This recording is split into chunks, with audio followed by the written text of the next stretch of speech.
নমস্কার বন্ধুরা, আপনাদেরকে আমি দেখিয়েছিলাম যে মাঠে থেকে শাক দিয়েছিলাম, জঙ্গল শাক যেটা কাটা, যেটা আমরা ছোটোবেলায় খেলতাম ক্লিপ লাগিয়ে, সেটা আমি কেটে নিয়েছি ডোগাগুলো সুন্দর করে। তো এটার সঠিক নাম আমি জানি না, তবে আমার শাশুড়ি যখন রান্না করেছিল তখন আমাকে এটার নাম বলেছিল হাগরা। তবে জানি না সত্যিটা মিথ্যা, আপনারা যদি অন্য কোনো নাম থাকে আমাকে অবশ্যই কমেন্ট করে জানাবেন। তো এটা আমি এখন রান্না করব, আপনারা দেখতে থাকুন। এটা খেতে খুব ভালো হয়।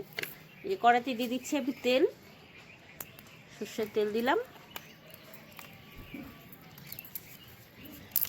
তেজপাতা দিব,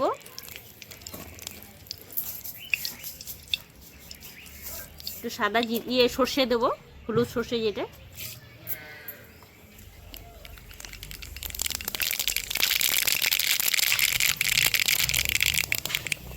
এবার এটা দিয়ে দেবো।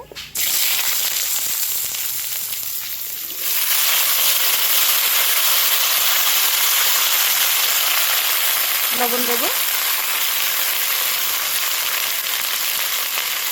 হলুদ দেবো, একটু ভেজে নেব।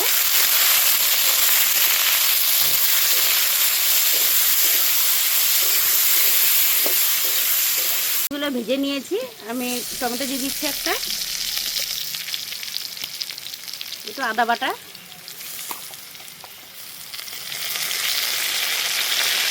লঙ্কা বাটা,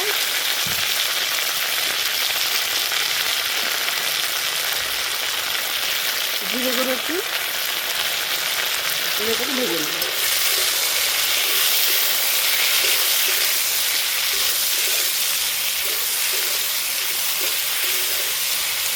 এটা কিছুক্ষণ ভেজে নেব।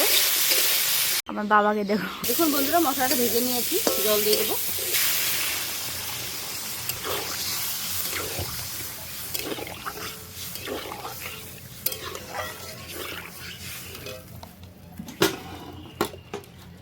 আর একটু জল দেবো, এবার ঢেকে দেবো, কিছুক্ষণ হতে দেবো। প্রিয় খাবার নিয়ে বসে গেছি। এই যে ঢেঁকি শাক আর ভাত, এটা আমার প্রিয় খাবার, যেটা আমার মা এখন ভিডিও করলো না মা। এই যে এখানে আরেকটা রান্না হচ্ছে, জঙ্গল। আজকে আমি জঙ্গল রান্না করছি। কি করছি সেটাই। সবজিটা হয়ে গেছে, নামিয়ে নেব।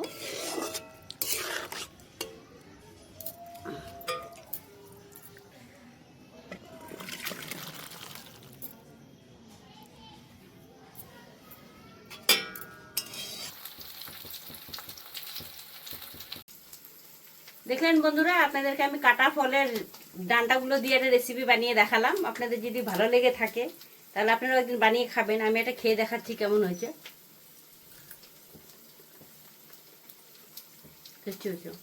আপনারা একদিন বানিয়ে খাবেন, খুব ভালো জিনিস, এটা ওষুধের মতো উপকারী। আজকের ভিডিওটা যদি আপনাদের ভালো লেগে থাকে তাহলে নিত্য নতুন ভিডিও পেতে পেজটি ফলো করে নেবেন। সবাই ভালো থাকবেন, সুস্থ থাকবেন, সাবধানে থাকবেন। দেখা হচ্ছে আবার পরের ভিডিওতে।